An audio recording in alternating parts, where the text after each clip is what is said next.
Hi,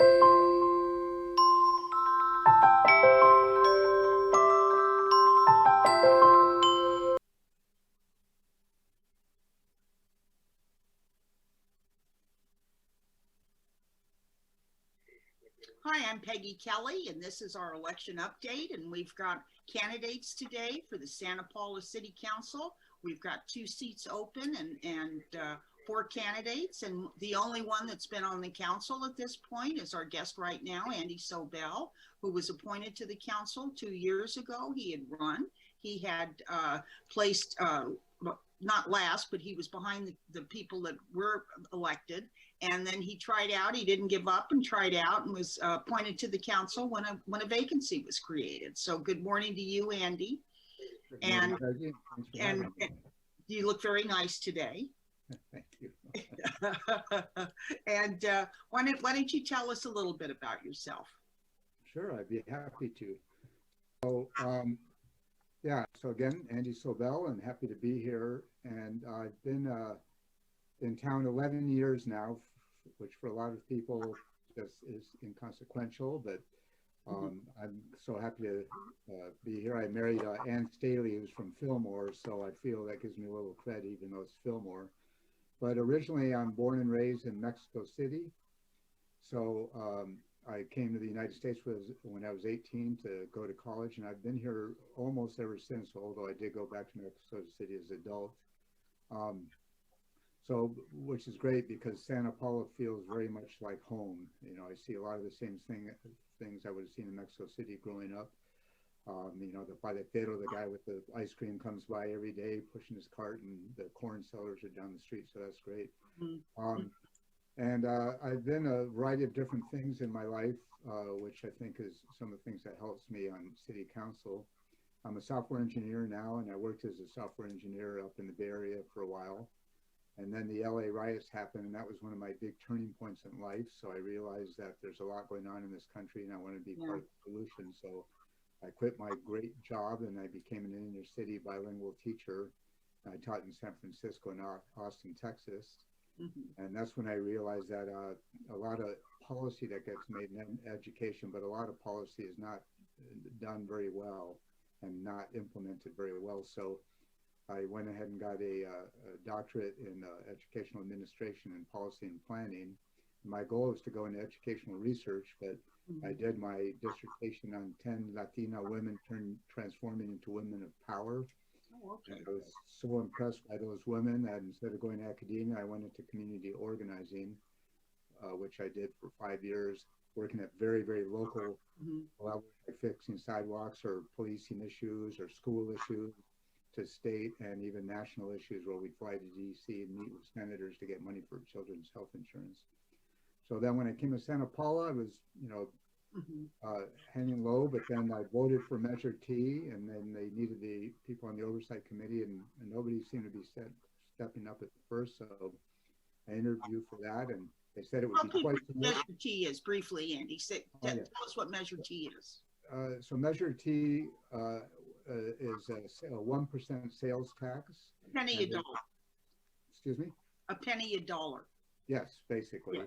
And they tried previously with Measure F, which would have targeted directly into specific programs, but that failed because it required a 2/3 vote. So Measure T was at 50% plus 1. And so I voted for that because I think it was going to help out in a lot of places that we needed. So, and that turned out to be a wild ride to be on the committee. I thought we were going to meet twice a year, but we met, I think, 5 times in 6 weeks. Because it was, you know, it was $2 million then, but it turns out to be almost $3 million. Yes, absolutely. And of course, now it's dipping again because of the COVID impact on the economy. Now, so from there you decided, now I know that when you first ran the first time, when you ran for council, that you were seeking things that I think that basically you're a little suspicious of City Hall now, and maybe I'm using the wrong phrase or whatever, but you were kind of an outsider type candidate that thought that there was things that had to be done, and that's what propelled you to run for the office. Is that correct? In part, there's a variety of a few different kind of segments of the community had reached out because partly of Measure T and partly because I was going to city council meetings, and a lot of times I was the only non-staffer there. So they saw that I was interested and willing to spend the time. And it encouraged you to run. Yeah, and part of it was, making sure to represent the whole community, because some people felt like City Hall was focused on, a certain part of the population and business elite. And also, 2 years ago, things were a little bit in disarray. We were going through annexation. The number one issue Fire department. Yeah, people cared deeply about our streets. And then because of Measure T, I realized that our budget was kind of messed up, and we were having problems in coming up with clean budgets. So I thought the skills that I brought, and also just I love the city, so I thought I could be helpful on council. So that was my inspiration. Sure. Now, and the thing is too, is that you had told us in a newspaper interview that basically for the mighty Santa Paula Times, that basically you think people are less cynical than they were 2 years ago. Does that apply to yourself also? I mean, that's kind of what I was fumbling for, a second ago. That's a great question. I hadn't really thought about it, but I would say yes. I think I was part of it in the kind of the cynical camp 2 years ago. And I am feeling pretty good where we are now. Yeah, absolutely. Yeah. Well, very interesting, because people get propelled to seek office, and like you said, that you were urged, and I think that's wonderful, and I think it's great that you were able to communicate to people on the outside as to actually what's what in City Hall. So do you feel that way, that you've had that ability to kind of smooth things over a little bit, or do you think there's still that distrust out in the community as far as the you were saying the businesses and some of the citizens feel, or a majority of the citizens, that perhaps they felt slighted?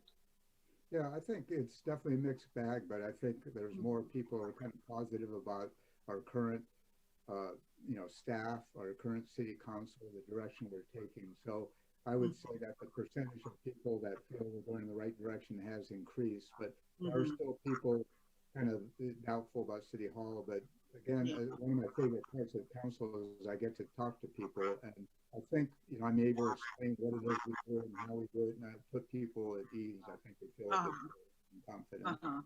Interesting. Now, what do you think? What do you think is the most, to you right now? What is your biggest priority, or your most compelling priority? And I know you have more than one, so let's just do one, and then you can throw in a couple of little ones too. Not that they're little, but just can you really just put your finger on one thing that people right now are most concerned about, or you're most concerned about, or both? Boy, I can't do two. All right, so you can do two. You can do two. One is more. It's not not particularly zesty, but this idea of stability. Again, a couple of years ago, we had kind of a rocky council. We had a rocky city manager.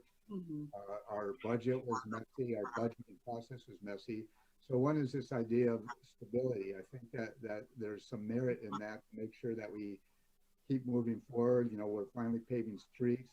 We've got 2 great budgets in a row. We're taking care of some of our infrastructure needs. We raised hard vote. So one is this idea that I think there's certain momentum. 3 of us are only on their 2 years. Councilmember Crosswhite has been on there 6 years. Oh, yeah. So we're a very new council, and we it's important to kind of have some stability going forward. But the thing that, and you had asked a couple of weeks ago about what I'm hearing a lot about, is the number one concern, and it would definitely be water and sewer, because it's just a huge financial hit for our families, and that comes up very often. So yes. Oh yeah, absolutely. And is there any light at the end of the tunnel, would you say, or do you think that more can be done? I know the council now is taking measures to try to lower their expenses in the enterprise funds. So like redoing the bonds, refinancing the bonds, and things like that. So that in essence might not turn into rebates or refunds, but in the future it could not, it could delay or even stop any future, especially the sewer increases. So do you think the city's on the right track with that? Yeah, and I'm glad you phrased it that way because some people, you hear that we rebonded and we're going to save, millions and millions of dollars between the water and school bonds, and we are. But it's not like it turns into a refund, but it turns into an opportunity to reduce the increase. So yeah, we're looking at a whole variety of things. So one is, like you mentioned, the bond restructuring. Um, Two, we're looking at maybe operating the plant as a city instead of farming that out. That should save some money. Three, between some of our refinancing and the new battery storage that may or may not come, that we're looking at right now, we're hoping to have both, have sewer at both the water and sewer plants, which could save hundreds of thousands of dollars a year. Mm-hmm. We're doing much better in strategic maintenance, which I think is really important. Oh, yes. Mm-hmm. And then also we're looking at ways. Our bill right now is really bad, and I've been asking for about 5 years now to fix our bill because it doesn't break Just out. have to have it, yeah. But it doesn't break out the water and sewer. We don't know what the roll up the numbers. So, but once we get the new bill in place, we're hopefully going to put something like other cities have, where people can donate a little money into a fund to help our low income and fix them, pay their bills. And and a few other things, but we're really looking at ways to cut costs in order to not raise rates so harshly in the future. And I know part of that too is building a reverse osmosis plant, so we'll have very nice water, soft water, and all sorts of stuff, and portable water. That's not, it won't change what's coming into your house. It'll change the chloride levels that we're dumping out. So unfortunately, I'm sorry to say your hair is you'll have to still buy the same shampoo. So. Well, that'll save us from the state. That's for sure. Now, you were telling me earlier too about out on the campaign trail. So I know I should have just started the camera, had Bob start the camera right then and there, but how's it been going out on the campaign trail? It's very different now because of COVID and things like that. So what do you think? Well, 2 years ago, you would kind of start your campaign, the heart of it in the beginning of October and work up through election day. But now that 100% of households got a mail-in ballot, it's very different. So luckily I've been able to knock on, 500 or 600 doors here in the last week and a half, and I'd say 15%, probably around there, people have already voted, which is really that's great. And but by and large, like I'm saying, 2 years ago, people are cynical. People couldn't believe I wanted to run for council. Why would I do that? Now people are energized, happy, and so I'm having kind of a great time. And there is a lot of national politics coming in. But when I remind people that city council is nonpartisan and we're not working on national things, we're working on trying to pave our streets or keep our sewer rates reasonable. And immediately the conversation turns local, and I like that because it's a lot healthier to think about what we're doing here, and I can see somebody face to face versus worry about what's going on on the opposite coast. So yeah, I'm having a good time, and that's great. And you've got good examples to point to as far as like the streets. I mean, the streets has always been forever. They were neglected for so long, and now that people can actually see that there's work being done, that does make a difference. So I'm sure people are happy about that. I'm happy. Is there anything at all that you'd like to discuss that I hadn't brought up at this point? Well, I have some kind of a few deep concerns that we're going to have to work on. Let's hear them. One is our school district, which is not, under the auspices of the city, but I'm deeply worried. They're going into really deep deficits, which is going to be problematic. And they're, I think they're 7, maybe going on 8% population loss. So they may have to look at, closing schools, and that really, really concerns me. So I think that's where the city, we're looking at affordable, we're looking at housing at all levels, right? So, but we really need to look at, introducing families to Santa Paula so they move here, because we need a lot more families to keep our school population up. I'm worried a little bit about our right now we had like a Connie for a year, which is one of the reasons I think we went from cynicism to less cynicism, because he was Connie Yes, he was our former assistant to the city manager. Right, and he was an evangelist. He was out there meeting people, talking to people, and we need that. So right now we don't have a public information officer, and we don't have a. But we're about to bring on. We're gonna, instead of assistant city manager, it'll now be a management analyst. I think that's going to be useful so that we're still, getting our message out to the city. So those are kind of concerns right now. Yes, well, and I know James Mason, who's the head of community development. He tries to get out a lot, and and that's basically economic development is what he also does also. So that's good. But Akani was 1 in a million, and I can't even pronounce his last name, so we'll have to give him a shout out. Okay, there you go. That's what you get for being bilingual, even though he's a Samoan, I believe. He's Tongan. Oh, Tongan, excuse me. So, but just one brief mention, because you brought up James Mason, because we just changed the name from, the community development department to the community and economic development, and that's huge because that means much more intentional about economic development, which we need to be because, we used to be. We had more property tax than sales tax. Now sales tax is our general revenue, our biggest source of revenue. So we've got to get businesses in here hiring at great wages, but also generating revenue for the city. Do you see the possibility of light industry coming to the city? Oh, definitely.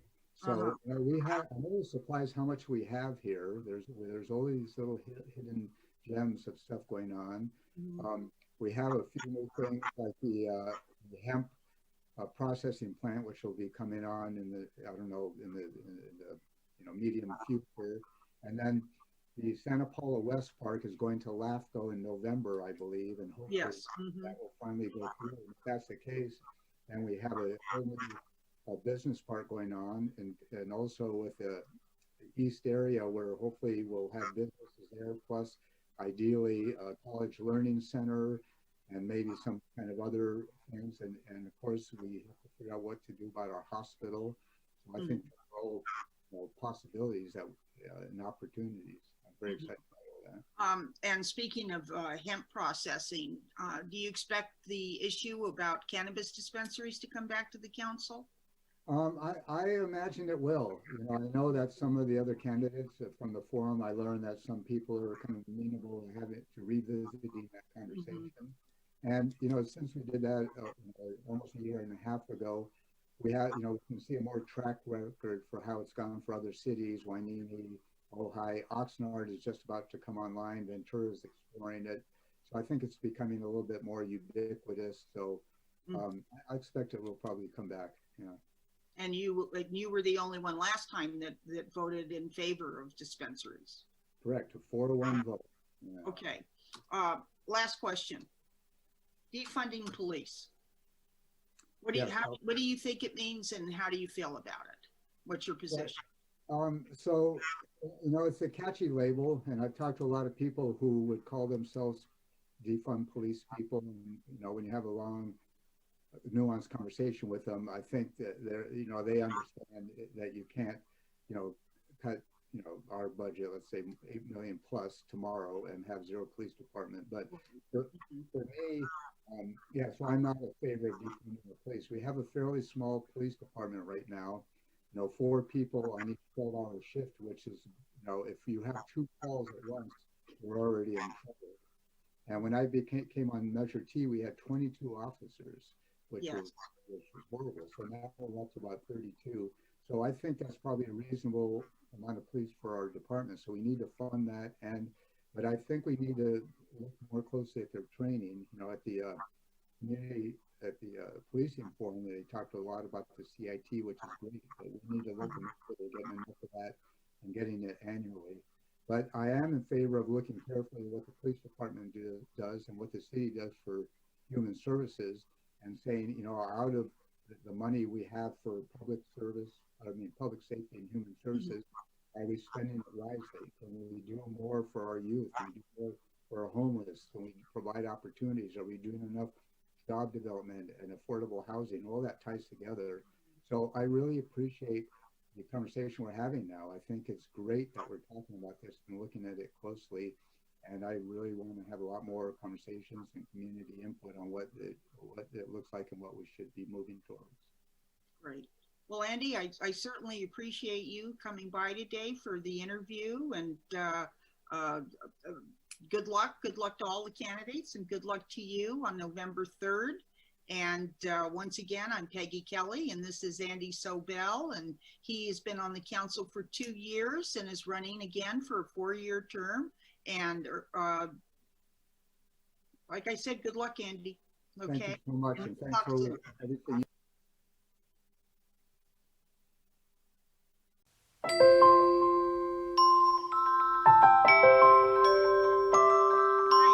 Kelly, and this is our update with the candidates for Santa Paula City Council. We have four people running for 2 seats on our city council, and it's a very exciting election on a local and a national platform, as it were, especially as now it turns out that about 90% of all registered people eligible to register to vote in Ventura County are now registered. That's a record. So hopefully we're going to have a great turnout also in Santa Paula. And today with me, we've got Margot Bangs, who is one of the 4 candidates for the seat on the city council. And good morning, Margot. Wonderful seeing you as always. How are you? I'm good. I'm good. Good morning. Good morning. Could you give us a little bit about your background and before we start doing some Q&A? Sure. Yeah. I grew up in Oxnard and I lived in Ventura County most of my life outside of, I went to Cal State Bakersfield and I lived in the Midwest for 1 year. But other than that, I've been in Ventura County my whole life. Been in Santa Paula for 4 years. Actually, my Santa Paula anniversary was just last week. So we're just feeling good about being here. I worked in broadcasting for about 10 years in the beginning of my professional life. And after that, I left to teach yoga and to open my studio here in Santa Paula. And that's kind of what brought us here to Santa Paula. Shortly after that, I had my first child, and I decided to step away from my business. I was able to sell it, luckily, and now I'm a full-time mom, and I also do digital marketing for myself. I'm self-employed, so I do that for work, and I'm with my daughter all the time. And yeah, that's pretty much how I spend my days. And I decided to run for city council this year just because I really want to have some impact in this town. I think that we've had a hard year, like everybody has. And for me, the big realization from all of this is just how important it is that we take care of our people first. That has to be our priority, making sure our people are safe, and that's my motivation. Mm-hmm. Now, and you do have some experience government-wise because you were on the Santa Paula Planning Commission. For how many years were you on the Planning Commission? 2 years? For 2 years. I was on for 1 term. And that was a really great experience. I mean, I felt like when I finished, I felt like I still had so much to learn. I mean, you know, generally in a small town like this, most people don't get into city government in any role with much experience. We're all kind of new to it. So it's such a, right. It's such a good learning experience. And when I finished that, I really didn't think that I would get back into a role like that. But like I said, I was just really kind of moved this year to kind of fight for some change that I think that is important in our town. And especially, like I said, especially with this year that we've all had, and just trying to put some protections in place for our residents that I think really deserve it. Now talk to me about what change you see or would like to see. Yeah. What are you talking about? Yeah. I'd like to see us invest more in community programs. So I really think we need more youth programs. I think that's, you know, in addition to, even with the development of our, the new park, whenever that's completed, which is going to be huge and that's going to be amazing. We still have a shortage of park space. And I think we also have a shortage of recreational activities and counseling needs for our kids. You know, a lot of these things that when I was young, schools and things had offerings of even just a school nurse and a counselor that you could talk to. A lot of the schools don't have that anymore. And I think it's important. And about an emotional counselor. Emotional, right. Emotional, mental health kind of counseling. A counselor, but an actual, yeah, absolutely. Yeah. Yeah. So that's really important to me. I think that we need to, our homeless population is growing, and we could be facing a really scary crisis when these eviction moratoriums are lifted. So I think that we need to make sure that we are really fighting to try to create a system that gets people permanent housing. So, and then I think we need to really put some pressure on the county to get more of our share of behavioral health services here, because I don't think that we're currently getting our fair share. And I think that everything that we get here in Santa Paula, I really believe also serves the whole valley, which is really nice.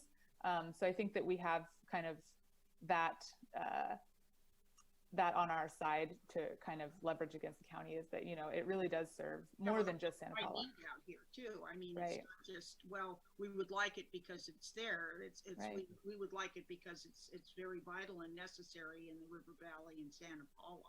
Yeah, absolutely. Absolutely. I think that anytime you're in a town that is a lower income town, which we are, you know, we're supposed to be one of the more affordable places in the county. And we definitely have the majority of people in Santa Paula are working families.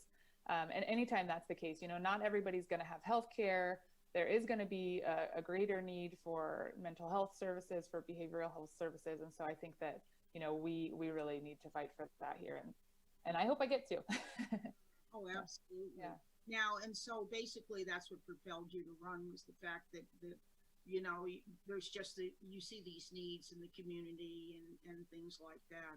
How have you found on the campaign trail, what are people telling you? Is that basically what they're telling you? What other things are they telling you or asking about or showing concern for? And I might add, we all realize this year with COVID, it's more limited as far as having voter contact and things like that. But we do have alternate ways to stay in touch and things like that. So anyway, what are you hearing? Yeah, I think that, yes, there's certainly a unique challenge campaigning during the pandemic. I wish that I could be with people more, but we've done some virtual things and I've gotten to talk to people, which is really great. And I think that, yes, the resources in town, as far as the things that I mentioned, are a big concern. With this year, with all the things that happened this year, included in the things that drove me to run was the movement for racial justice this summer. So I am a supporter of defunding the police. And so that is something that I've talked to a lot of residents about. And I think that a lot of residents are concerned about the spending. You know, when we see the numbers, they're concerned that we often say no to a lot of things because we don't have the money, but then we give so much of our money to the police department. And, you know, it's my belief that it's just not an equitable system that we have. It's not about personnel. It's not about individual bias, but it is about the system that for a lot of people, there's distrust. And so, you know, even if they need help, they don't really feel like that's the option for them because there is a distrust. And especially there's a distrust of the police. Yeah, okay. Right. Mm-hmm. There's a distrust there. And, you know, for a lot of people of color, for a lot of people in poverty, it hasn't traditionally been something that serves them like they believe that it should. And so, talking about contacts, the actual contacts, they is that, or just the response? I mean, the response and also the contacts and just, you know, the crimes that we pursue, all of these things that are really targeted towards a certain group of people. I've said this to many people that, you know, I live in a nice neighborhood here in Santa Paula. I live on the hillside. There is crime that happens here. There is 100% people who are using drugs. There are people who are abusing their partners or their children.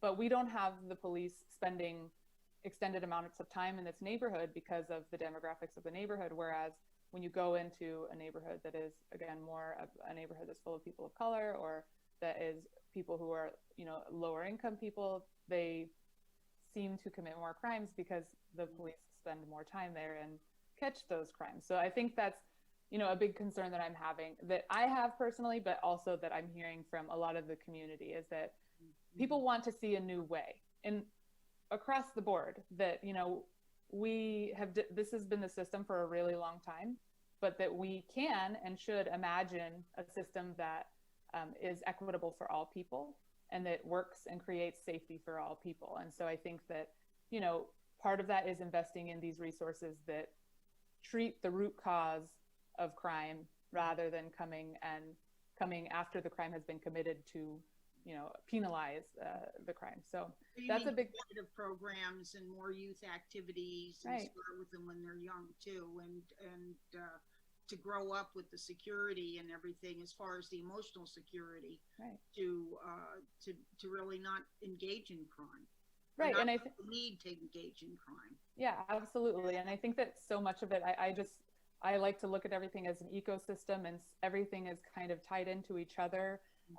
And, going back to the mental health thing, like around 50% of victims who are of use of force from the police have disabilities. Mm-hmm. And so when we talk about that, we say that if we can help people who have mental health problems or who are in need, in a way that, again, isn't sending a police officer, because that's not always a safe situation for them. And a lot of times it elevates the tension rather than de-escalating the situation. If you're a person who already has a distrust in the system and you're having a crisis of some sort, if a police officer comes, that doesn't necessarily make you feel safe. And so I think that, the discussions that I've had with a lot of residents are that they'd like to see things where, we humanize people and decriminalize them a little bit more so that we can uplift the whole community, really. So more mental health than actual law enforcement. Right. And giving it to, we think about mental health professionals, and they spend years studying this and becoming the professionals that they are. And so they're really qualified to come in and to handle these, which a lot of the times aren't dangerous situations, but they can become dangerous when the tension is escalated, but that they're not innately dangerous situations that can be handled by somebody who has these specific set of qualifications. Mm-hmm. So you're not talking, basically when defunding the police to you doesn't mean getting rid of the police department per se. It just, does it, or is it, or does it just mean shifting a certain amount of funds to other programs, other things like that might have to come from the police budget, because that's where a majority of the money is? Yeah, I think that there's both there. What I want to say to people is that I know that defunding the police is kind of a triggering term. It triggers fear in people that we're not going to have a system of public safety in place. But it's not that. You're not going to wake up without a police department. But what it is starting to shift the way that we spend money to services that can actually help people and not kind of put them in this cycle of everybody was taken care of. I can't imagine there's anybody that wouldn't want that world. So I think that we should take some risks in aiming for that and trying to, again, create this town. It may sound a little bit ambitious, but that is the way that I believe in things. I think we should aim for the best, and if we land a little short of that, we've still had a lot of progress. So like I said, do I think we should envision a world where we don't need it? Yes. That doesn't mean that, in a year you're not going to have a police department. No, that's not what it's going to look like. It's going to be, a transition of sorts. And would you encourage more community policing also, as far as just non-call contact with the public, as far as the police just being out in the public and mingling with the public and greeting the public? Or do you think that has merit? I think it just depends. A lot of reforms I am skeptical of. There's a lot of research that has shown that reforms don't change the behavior in certain circumstances. So I don't want to say that I think that we should have more cops out in the community, because to me that means more money, and I think that sort of exasperates the exact issue that I see, and that, again, I've talked to a lot of community members about. Sure. So yes, I think that overall, of course, like the more that any of us as a community can interact with each other, the better. But I also know that in certain circumstances, just the presence is not equitable as far as each different neighborhood in our town, or which kind of people, experience the presence of the police more than others. The uniform itself is a symbol. I think for a lot of people, absolutely. I think, as it were. Right, absolutely, yeah. Now, and of course, it's very sad, because since we've gone through this COVID-19, between the economic impacts and the emotional impacts and all the other things, crime is going up. Yeah. Domestic abuse and domestic violence and domestic incidents are going up, and it's just it's been a tough year in so many different on so many different levels, and there is a big need of resources. And I know that they started that Ventura County Family Justice Center. So we, so people are reacting to the need for resources, and we do need resources. That's absolutely it. Yeah, we do need resources. Now, cannabis dispensaries. That's an item that's probably going to be coming back to the council next year, I would envision. I know that Santa Paula, with the rest of California, voted to go ahead and delegalize, or whatever it was at the time, exactly what the ballot language was. And then later, a majority of the city voted to place a tax on cannabis dispensaries. And then later in community surveys and things like that, and public workshops and things like that, a wide majority approved medicinal dispensaries. And it was pretty evenly split on recreational dispensaries.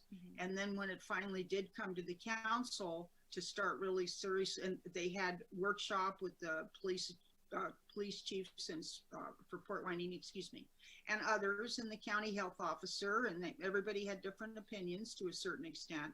But then there was a real outcry from a certain segment of the community, let's say, and that's fine. Everybody has a right to come out and object, but that was the end of the cannabis. And do you feel that the city should, it is, I'm sure it's going to be coming back to the council. And what's your stance on it? I know I gave too much information. No, thank you for all the background. I appreciate it.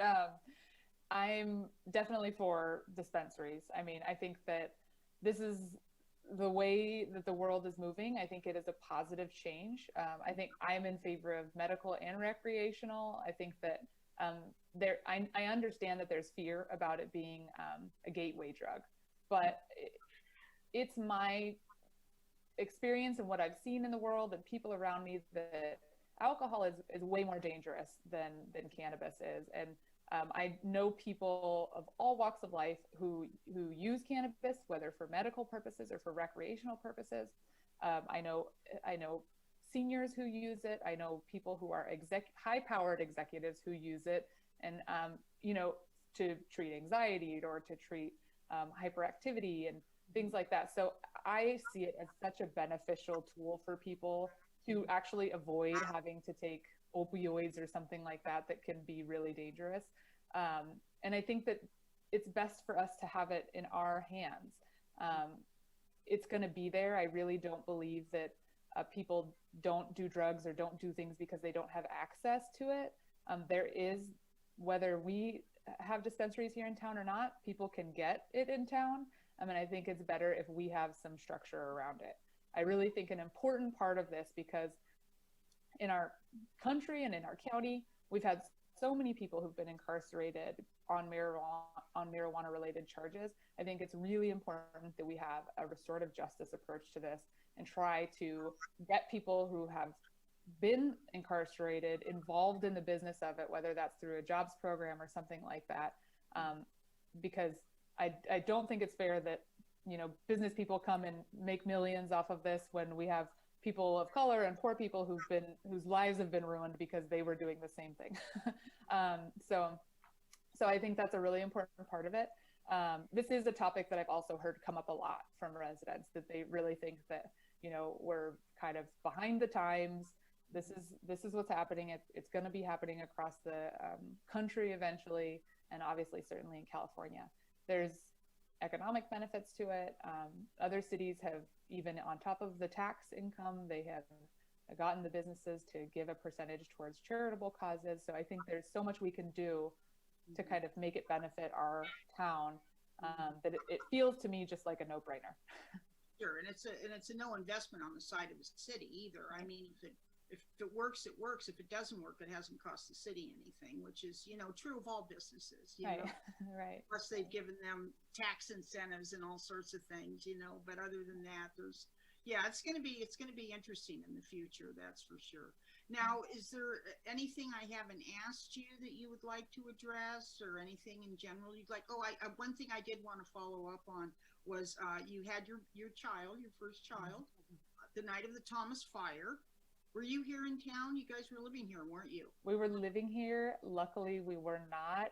We were at CMH in Ventura. And it was funny because my whole pregnancy, I'd been complaining to people about how my insurance company wouldn't let me give birth at the Santa Paula Hospital because we lived just a few blocks down from it. But it turned out to be a blessing in disguise because, yeah, we were at CMH. And of course, as everybody knows, it quickly moved to Ventura. So we did, the hospital was on a generator, and we got out of there the first day, and it was an absolutely incredible experience of these highs of having a newborn child and just falling so deeply in love.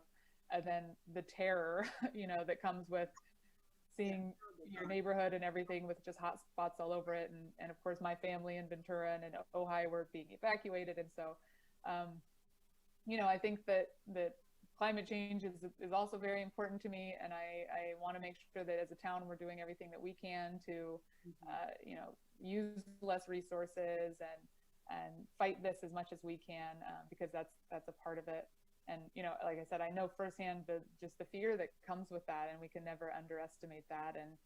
And like everything, it more disproportionately affects people who are living in poverty, people of color. And so I think that we just have to always take that into consideration and always make sure that we're coming from this place of trying to build equity in our town.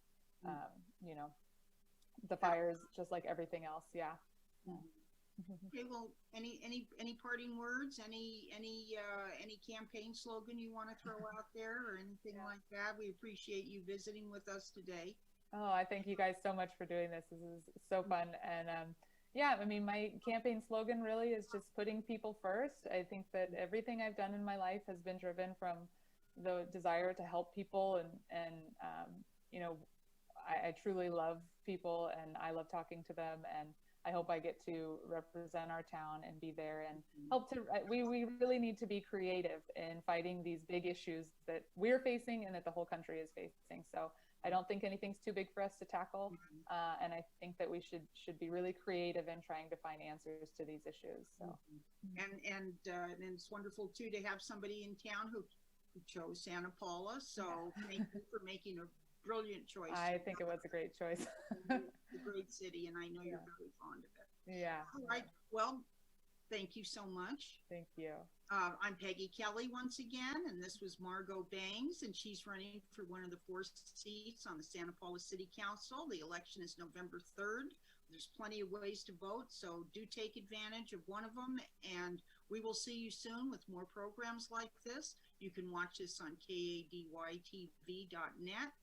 and YouTube, and if you do go to YouTube, be sure to hit subscribe if you're a Gmail user, and it doesn't cost anything. Plus, these will be broadcast on Spectrum Cable Channel 10 in the county, the city's government channel.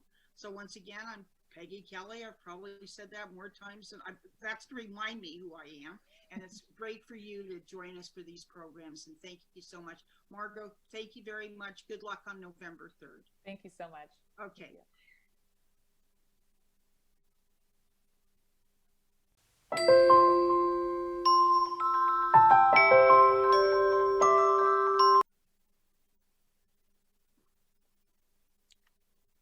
Hi, I'm Peggy Kelly, and this is Candidates Chat, an update with the candidates for the Santa Paula City Council. And I have candidate Leslie Cornejo with me right now, and we're going to talk about her campaign and her interests and everything at all. And good morning there, Leslie. Nice seeing you. Same to you, Peggy. Yes, and do you want to tell us a little bit, tell the audience a little bit about yourself? Sure. I am a grandmother. I am a business owner. I've owned Santa Paula Travel since 1988. My husband Enrique and I bought it that many years ago. So we've been serving the community and getting to know the community since then. It's given me the opportunity to do a lot of volunteer work. I was a seroptomist for 15 years. Did the fashion shows with Peggy for some years. That's right. with even my sons participating as models. So family's been involved. Been on the Santa Paula Police and Fire Foundation. Was co-chair of Moonlight at the Ranch for 3 years and raising money for public safety, and was founding director of Santa Clara Valley Bank. So been involved in Santa Paula for many years in a lot of different ways. And you also are on the Ventura County Fair Board. Yes, I'm an appointed member of the Fair Board, have been there for 12 years now, and I'm the current president. Yes, current president. I know, I never know if it's president, chair, you know, whatever, but whatever it is, you have to Depends on the organization, right? There you go. Now, what basically, how's it going on the campaign trail? It's a really strange year to campaign because you can't do events, you can't do gatherings, so it's kind of hard to get group feedback, you know, in the rallies and all of that. It's just not out there, so it's kind of a quiet campaign. But the feedback has been fantastic. Yesterday we were putting up a big banner on 10th and Santa Paula, and people were driving by and honking and waving and saying, I already voted for you. And so it's been a really positive experience. Getting to know those that I haven't known already, just more on a one-on-one basis, because it's by phone or just individual little meetings because we can't have those big events. So it's been going well. What have the voters been telling you, what their concerns are, or if you know, I mean, what's the sense you're getting from the residents, as it were? In general, we just talk about quality of life, you know, improving the streets, the city itself. I sense some hope. I really do, that we're headed in a positive direction. The things that I'm seeing concern about, there's a lot of talk about supporting our police. That's just, it's a national and it's a local issue. And so that really concerns me, that our public safety folks are getting kind of a bad rap, I feel. And so a lot of people are concerned about that and stepping up, wanting to make sure that our police officers and staff and all those involved in public safety know that they're supported. And the other issue, probably our water and sewer rates. Water went up because of the size of the ID of the pipes. Apparently made an adjustment, but then that affected our sewer rates as well because they're connected. So people are really feeling the pain for those sewer bills. And even I'm seeing people are saying they're not watering their lawns to save money, which, you know, it doesn't make our neighborhoods look any better that they can't take care of their lawns. So it's a financial and a visual issue for our town. And so I believe the city's starting to work on this problem and trying to get those rates in line, because there are some rules and laws and propositions that have passed that would affect that, and we should be able to get those sewer rates down. So I have been pledging to work on that for everybody. So yeah, it's been a real concern, you know. I mean, really, we've got the second highest sewer rates in the county, and ironically, the other city that has the highest is Fillmore, which is even smaller than we are, and of course, part of that is because of the size and spreading out the pain. And things like that, but there are formulas where we could adjust it. Now that could mean lower revenues for the city, so we need to find other ways to fill in that revenue, but maybe not on the backs of low-income people and fixed-income seniors that really are taking a hit with that. So I understand that if we save somewhere, we need to raise it somewhere else, but I think it would be more fair to do it that way. So sure, absolutely. And of course that would take some study of the whole budget and the whole thing. So exactly. Interesting. I could see where that is a concern, you know. Now and is that personally also your own concerns as far as going into office if you're elected? That would be one of your top priorities, to study the budget and study especially the sewer funds. I've done a lot of work on budgets.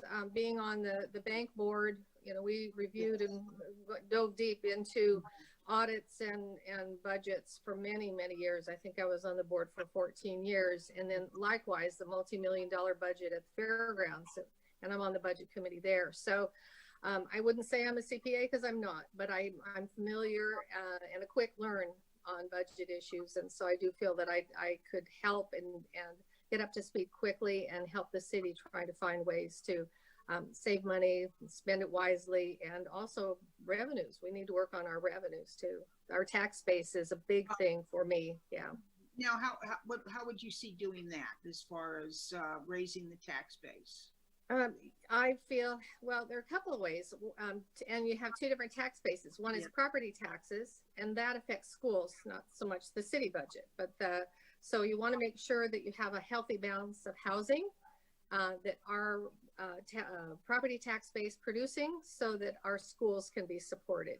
And then the other is sales tax, and we need to work on our sales tax by bringing in more businesses. I'd love to see, an example is waiting to see what's going to happen out at the Kmart, but also there are many businesses that could be encouraged to come to town, and boutiques, restaurants, and that sort of thing that would improve our quality of life, make it more fun to live here, more convenient to be able to shop here, and then likewise give additional sales tax to give the city the money that it needs, because the city, we demand services, but they can't provide the services unless we have the revenue for that. We can't fill those unfilled police positions unless we have revenue to do that.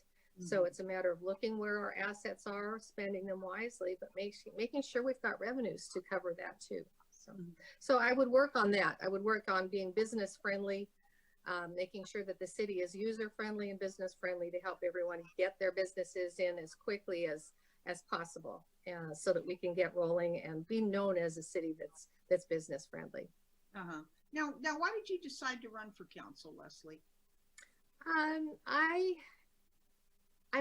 I like being busy. I like being involved in wherever I am. Being in business in town for some 30 years, 32, I think we've owned the business.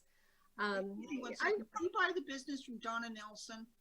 No, that was a different agency. We actually bought it from the Hanks. I have to think back. It was a lot of years ago, back in '88. We bought it from the Hanks. Yes. Yeah. Bought an existing agency, and I have background bilingual. I used to work for a Mexican airline. And so Enrique and I were able to step right in and serve the whole community when we bought the agency. So we've been serving everyone in the language in which they choose to speak and feel most comfortable in talking about dollars and flight numbers and all of that. And feel like we really know the whole community and can serve everyone. And I come from a family that does believe in public service. My kids are grown, they have houses, careers. So I have the time to devote to the city, and I just really feel like I like to give back, and I'd like to see if I can help it make the city better. Well, that's a very, very good reason, Thanks. That really is. Now, I know you're not shy, so it hasn't been a problem with you to go out and talk to people and things like that. And what basically do you think? What kind of feedback are you getting as far as like the issue of defunding the police? I know you've made that a cornerstone of your campaign. The fact that that you strongly question that. Let's put it. That's really turned out to being if not the topic, one of the hot topics of the year, as I said, not only nationally but locally. And I was just really distressed to see that there's just suddenly this trend of not giving our public servants and our safety officers and first responders and the respect that they have earned by dedicating their careers to our safety. And I do think that they could use more people working with them to make it easier for them to serve and do things properly. They always can do better training and make sure they're better equipped, but it doesn't mean that you just throw them away and try and reinvent the whole system. And I'm the kind of person that just works within the system. I don't want to tear things down. I just want to improve. There always is room for improvement, making it better for the citizens and for the employees. So I've been very distressed at this kind of throw everything away and start from scratch kind of attitude and reinvent our society. I love our city. I love the folks are in our city that I know as friends and as clients. And I just think that we can all work together to make things better without being destructive and throwing things away. And if there are some people that are unserved, we need to work to get to them too. What would you see as supplementing police or making things better for police? What would you give me? My sense is that they could actually just use the frozen positions filled, which takes time. So we ought to start on that right now so that we can build up to a full force, and then make sure that they do have the training. One problem with training people is if you have too few people, you can't spare them to get away for training because they're on the job. So having a better filled force gives you that opportunity to have them go out and do the training that would enable them to do some of these things like the de-escalation issues and mental health issues. It's very important training. We need to make sure that they are trained. Our county has wonderful programs, and our police officers really are well trained. But there's more to do. We can always be better. Everyone can be better trained, better equipped. And I think that's a better way of approaching it than just wiping it out and starting from scratch. I don't believe that. And I really am concerned about the lack of respect for our public safety officers, and just want to make sure they know that we all care. That's what I'm seeing out on. And it wasn't an issue so much when I started this.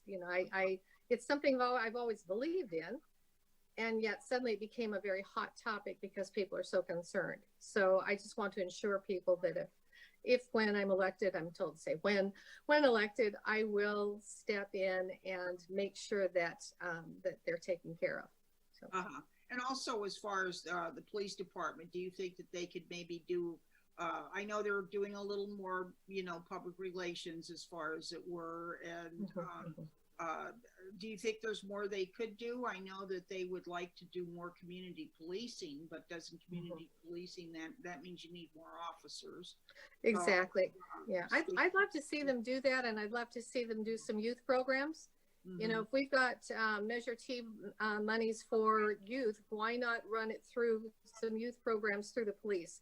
That creates good relationships with our kids, and also gives them an opportunity to do outreach to the kids and their families. And so then you build those relationships so it isn't so adversarial.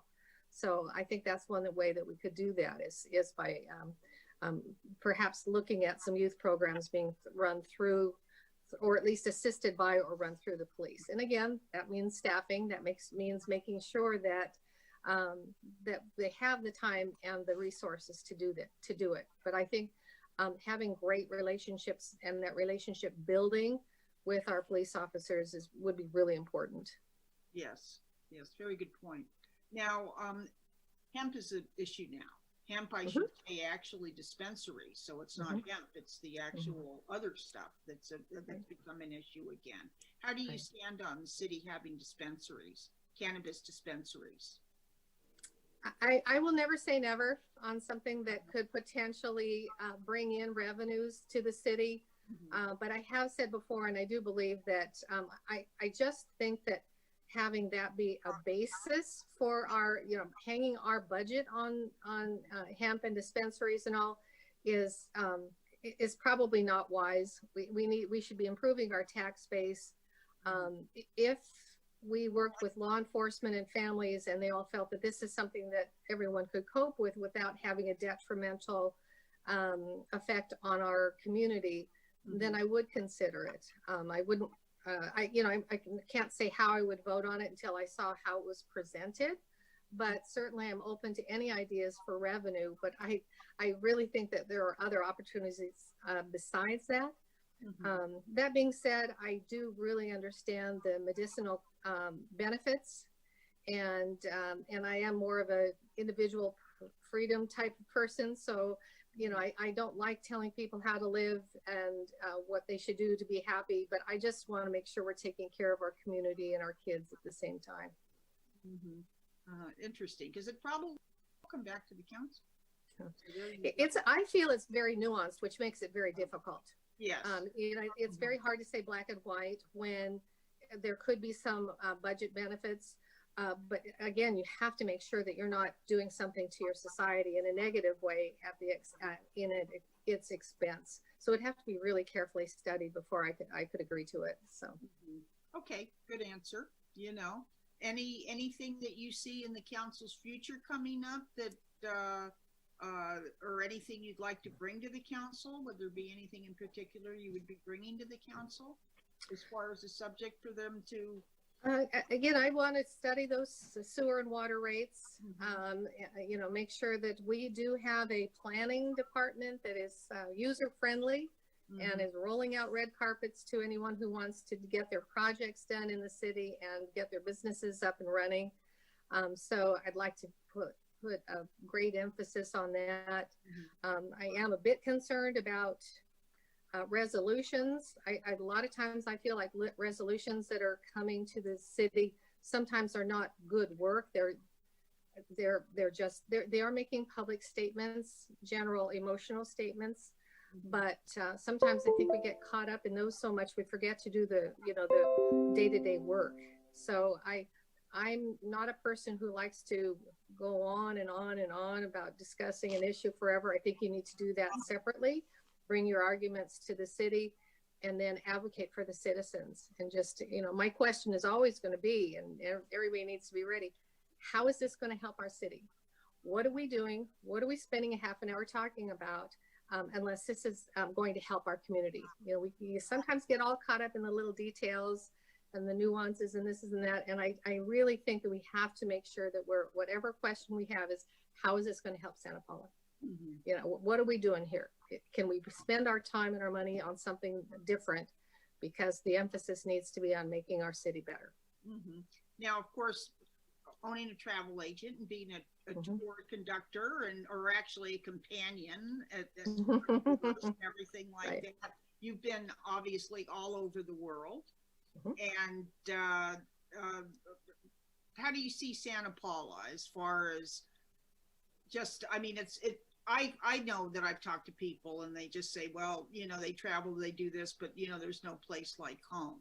So do you think that Santa Paula has a, it's your home, you've had your business here for a long time, you live here, all that other stuff. And how do you think the rest of the county sees Santa Paula? Well, sometimes we get a bad rap. And I see that. For a time I lived in Oxnard, and somehow I managed to live in a couple of cities that kind of don't get respect from the rest of the county, is how I feel. And they're gems, and Santa Paula is a real gem. It really is. You cannot beat the weather. You've got all this gorgeous hills, valleys. It's just a wonderful community. It's a wonderful place to live and work. I take people to places and we have so much fun, and people trust me to take care of them for weeks at a time. I've taken hundreds and hundreds of people from Santa Paula personally to different countries so that we can learn about other places in the world. I love that. I love learning about different governments. We've been to Cuba, we've been to Russia, we've been to Scandinavia, we've been to Mexico. We go everywhere. And it's a great lesson in connecting with the rest of our world. I love going, but I always love coming home. I love this community, and it makes me appreciate what we have all the more. There are wonderful places in the world, but we live in a really special place. We really do. And Oxnard too is also more than just a pretty name. Yes, I know. That's been an ongoing issue. Changes in our property values. Yeah, I know. Whoever came up with that had a great sense. I know. Well, it's a historic name, so that's why it sticks. But it's too bad because it's such a wonderful place, and maybe we can do a little better at our public relations countywide. And that helps when we create those businesses and those boutiques and the restaurants so that many more people will come and get to know us. So. Well, and it's true because people very often when they come to Santa Paula, they're just absolutely astonished at how wonderful it is. And because maybe they've heard something bad about it somewhere. And, but I think that's going away. I do too. I do. I think people are starting to appreciate and seeking out Santa Paula. So, they really are. They're moving away from the metropolitan into communities like ours, and they really appreciate it. So That's great. yeah. Any Yeah. last thing you'd like to say that I didn't ask you, or any comment you No, have? I just appreciate your doing this for us today so I can help get the message out. It's just so difficult in a COVID world to even get your message out at all, aside from throwing out signs and doing advertisements. So I really appreciate this opportunity to actually be seen as a person rather than a picture in a newspaper or something like that. So I appreciate that. It's just a wonderful experience, and I do hope that people will look at the issues carefully and everybody vote. And of course, I hope that they will vote for me as well. So Okay, great. Well, good luck on November 3rd, and we'll talk to you soon. And thank you so much for being with us today. And once again, that was Leslie Cornejo, who's running for Santa Paula City Council. And she's one of our candidates that we're talking to today, and we're going to be covering all four. So thank you so much, Leslie. You have a all great right. Thanks again, Peggy, and to KADY for doing this. Thanks. Thank you. Yes. Yeah. Okay. We'll talk to you all later. Bye.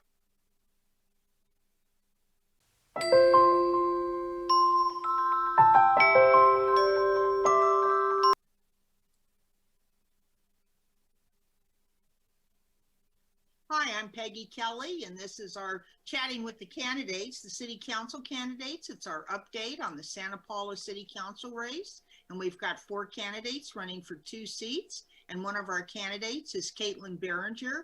Hello, Caitlin. Thank you so much for joining us today. Hi, thank you for having me, Peggy. Absolutely. So could you tell us a little about yourself, Caitlin?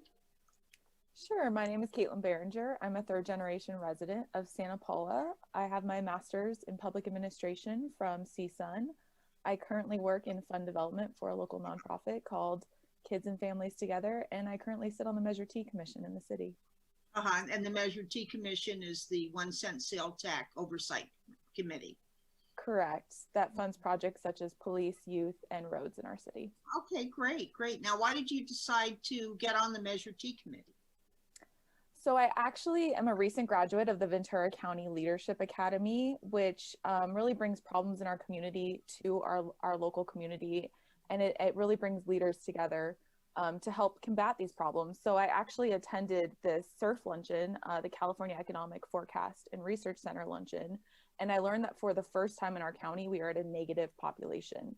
And in Santa Paula, in the city of Santa Paula, we are at a negative population for the 2nd year in a row.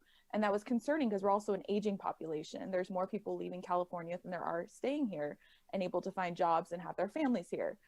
So when I looked at it at a county level, I was very concerned, and I didn't really know what to do.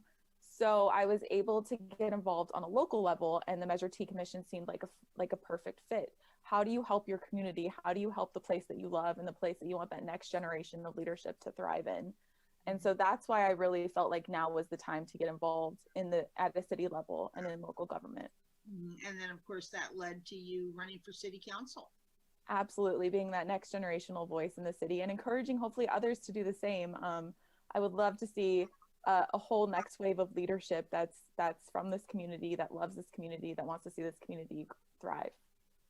Absolutely. Now, there were any special, oh, by the way, I would be remiss if I didn't mention that your grandfather was the wonderful late Carl Behringer, who had served on the city council and was mayor and the commander of the VFW, and, you know, a wonderful guy. Loved Carl. And also your grandmother, Kathy, who's still perky and fun and all that stuff. And she also was very involved in the community and was one of the founders of hospice. So got a very strong background in doing good, as it were. So, but why specifically did you decide to run for the council? Was there any issue that you saw that concerned you? Was there anything in particular that you want to tackle?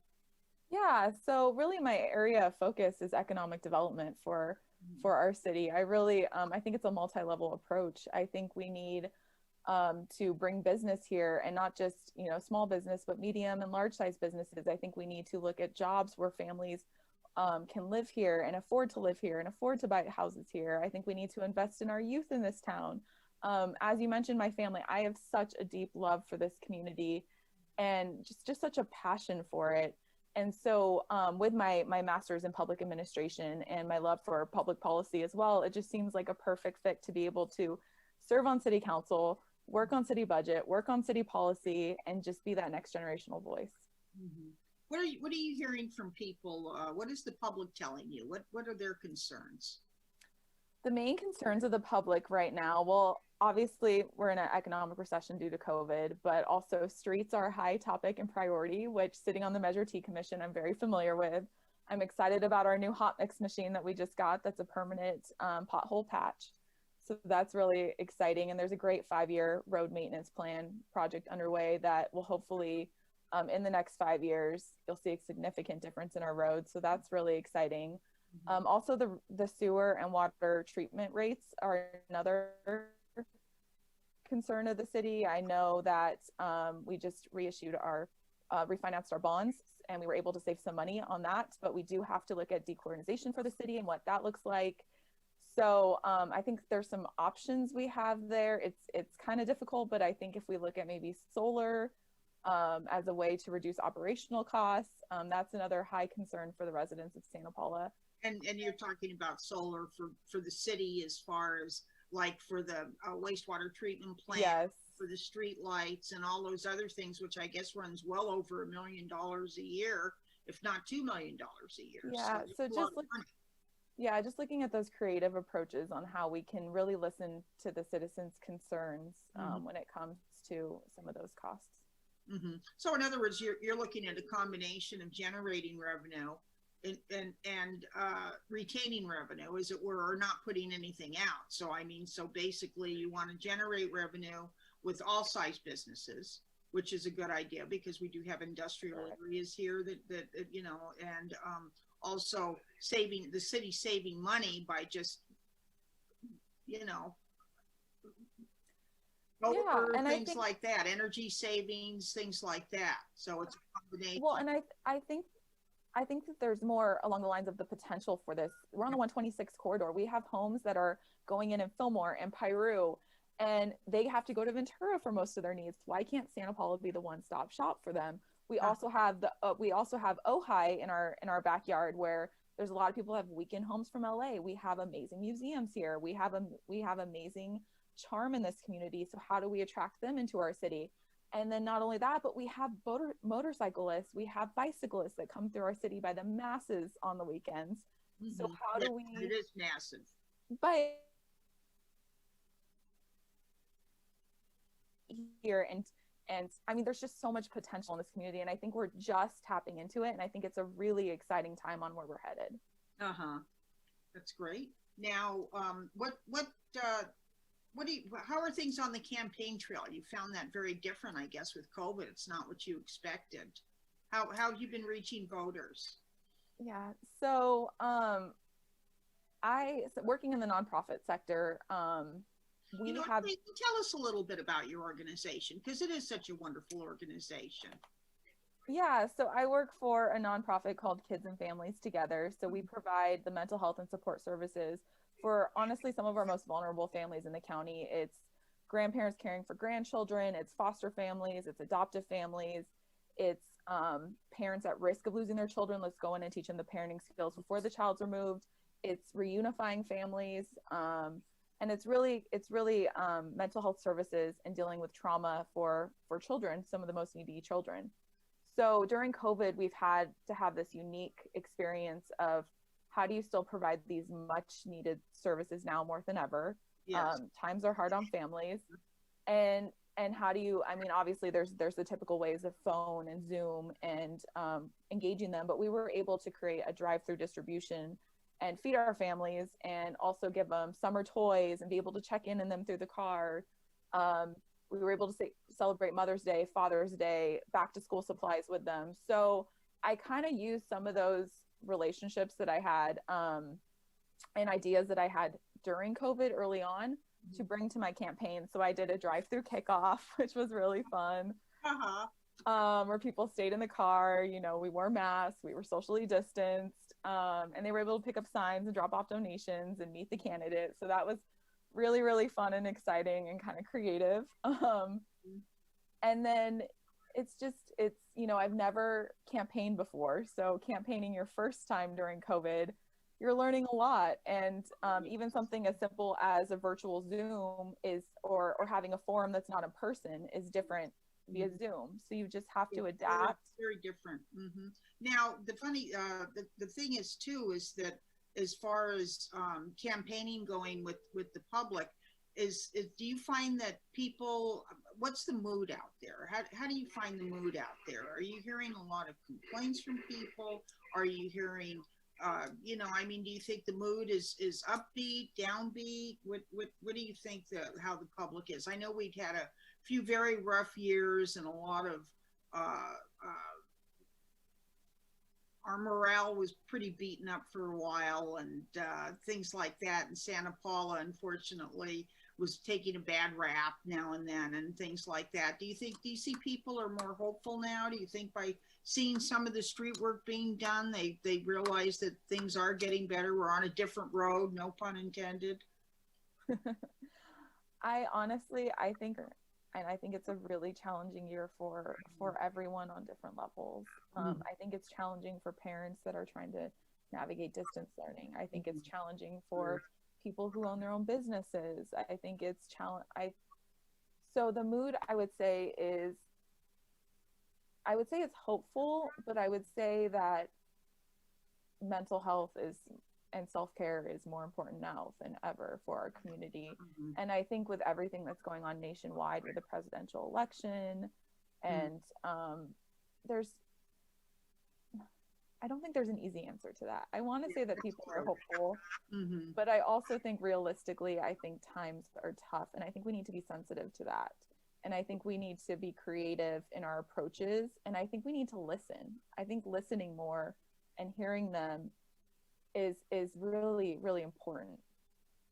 Yes, very true. Now, you were one of the first people to come out of the gate saying that you would support cannabis dispensaries. So would you like to talk about that some? Let's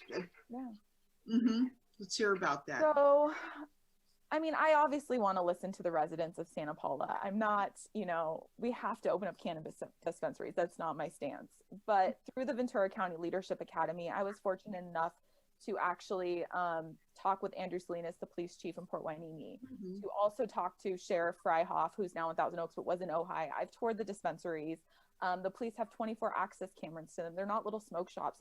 They're like these extravagant places where everything is itemized. And I think when you say itemized, you mean very well controlled. Very, very well controlled, and very actually more regulated than you would actually think it is. And when you look in Port Hueneme and you look at that community that struggled with gangs and struggled with, has a history of vandalism and crime, they've actually reduced crime since the dispensaries have gone in. The dispensaries are closed by 9 o'clock at night. They don't look like these, they don't look like what you think they would. They're just little tiny buildings. And the revenue that comes in for that city is millions of dollars a year in additional revenue. And what's really interesting is 1% actually goes back to the community through this REACH program that funnels back into the youth, funnels back into the police, funnels back into some of these mental health services and social services. And in a city like Santa Paula, in a city in general, it's hard to create new revenue streams. So I think we would be amiss if we didn't even look into the opportunity to create those new revenue streams so that we can grow certain things that we want to grow in this community, like our youth programs, and really invest in our youth. Like I would love to see a homeless liaison officer that is just assigned to help with the homeless and social workers, right? Things that can better our community. And we can do it through various ways, right? Like the potential of the economic development that I mentioned earlier. I mean, there's other avenues to do this. I just think that we really need to be strategic, and it's worth taking a look and talking about it. But again, I think the residents' voice and concerns matter as well. Oh, sure. Yes. But, I didn't mean to imply that you came out like gung-ho, or anything like that, like, let's go. But you did. You stepped right out and said that you thought it should be examined. And, and that's can be a controversial subject. And, you know, and speaking of controversial subjects, defunding the police. And I know that you had a little issue with that this week, which was unfortunate. And if you'd like to, Yeah. now I'll explain to the audience that what happened is that there was a story in the county paper, and these things happen, especially during election season when everybody's so busy, and it's not a good thing though, ever in journalism. And Caitlin was misquoted as saying that or implying that she supported defunding the police, and the publication went ahead and issued a very nice retraction the next day, a correction. And so now you and I, now that we've got that cleared up, let's talk about actually how you view defunding the police. Yes, the journalist was very, very nice, and yes, that's handled awful. it right away. Journalist, that's awful. Yeah. So when it comes to Santa Paula specifically with our police department, our officers do so much with what they have. I don't know if people are aware, but during COVID, especially, there were our officers had to book and release pretty much everyone, unless it was for 13 major crimes. And then, as you know, criminals were being released from jail. So this movement for defund the police came out at the same time. And literally these officers are booking people, and before their shift's even over, they're back on the streets. And so I think now more than ever, it's really hard on our police department. And I think they do so much. Due to COVID, our sales tax, our city's largest revenue source is our sales tax, and our sales tax hit a significant it hit a significant decrease this year due to COVID, and it's going to take us a while to build that back up.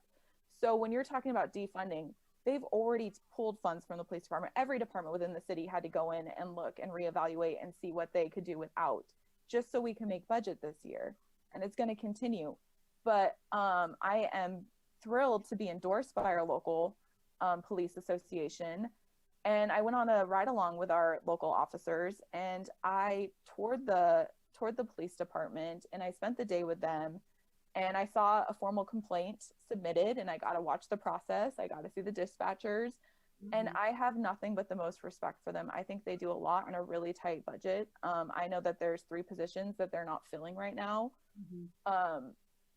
So I do not support defunding our local police department. In fact, I would like to see additional revenue sources funneled into them, so that we could have programs such as specialized training for our officers, that homeless liaison officer.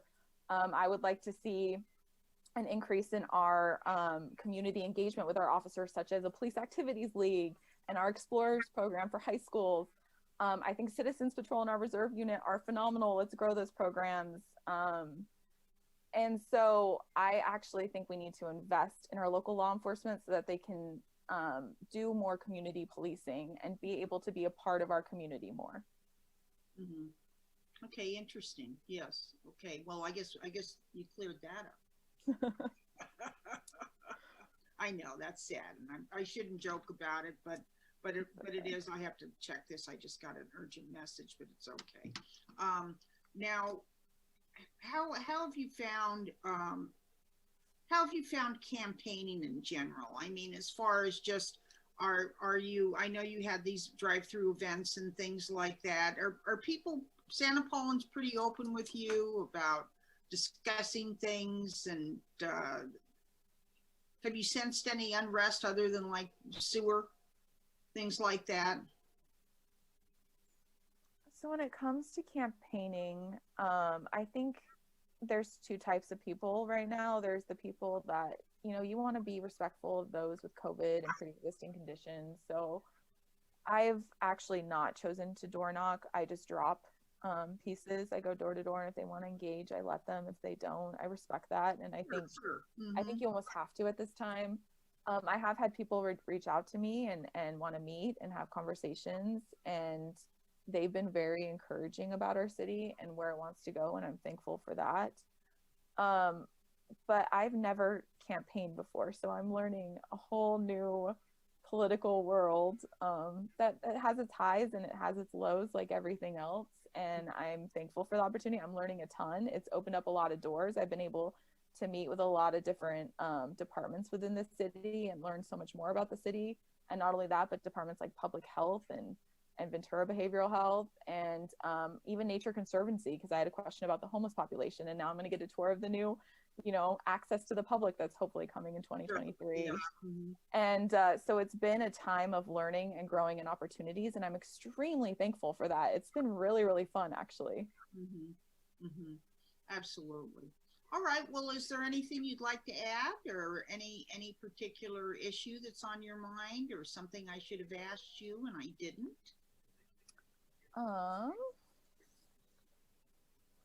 I think, I would like to say that there's I would like to see something else that I'm very passionate about for our community is a lack of social services and mental health services here. And I think it's changing and it's exciting. I'm excited that we're going to be starting a social service coalition here in this community. I'm excited that Ventura actually brought mental health services to their people.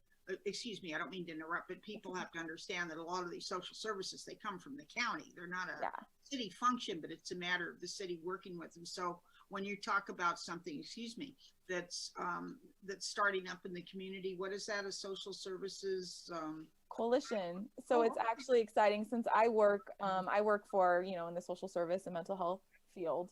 We're actually going to be able to partner with Parks and Recs and create this 1-month coalition where people can come to the table and just talk about their services, such as Ventura Behavioral Health, such as other nonprofits like, MyCop and Interface, and just a real hub so that people can have access to what's happening. I would like to see maybe a community page. I'm not sure who would run it, if it would be city or not, where just they could have access to resources. I think there's so many ways that we can bring these services or make them more aware in our community by building those partnerships, like you said, and working together.